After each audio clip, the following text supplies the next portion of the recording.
এই মুহূর্তে আমরা যাচ্ছি পুকুর পাড়ের দিকে। তো গাইস এখানে চারিদিক যে পরিষ্কার চলছে এখন, একদম খুব স্বচ্ছভাবে, খুব জিনিসটা খুবই নিখুঁতভাবে, দেখো কত ডালপালা কাটা হয়েছে। আর এটা হচ্ছে আমাদের রান্নাঘর, এখানে মানে ভোগের রান্না টান্না হয়।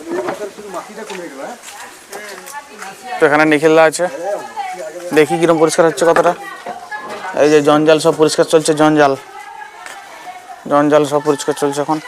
তো আরেকটা জিনিস দেখাচ্ছি তোমাদেরকে, এটা হচ্ছে যে একদম আমাদের বাড়ির সামনে সবথেকে বড় দুর্গাপূজা হয় এখানে, দেখতে পাচ্ছ। মানে সবথেকে মহিষাদলের মধ্যে সবথেকে বড় দুর্গাপূজা এইখানে হয়, মহিষাদলের মধ্যে। সাথে ছিল দুপুরে একদম লাল লাল chicken biryani, homemade. Hey guys, সবাই কেমন আছো? আশা করি সবাই খুব ভালো আছো। আরও একটা ব্লগে স্বাগত। তো যাই হোক গাইস, অনেকদিন পর তোমাদের সাথে আবার আড্ডা। তো মাঝে কয়েকদিন ভিডিও আসেনি, 3-4 দিনের মতো। তো আজকে আবার চলে এসেছি। তো আগামী সপ্তাহে আমরা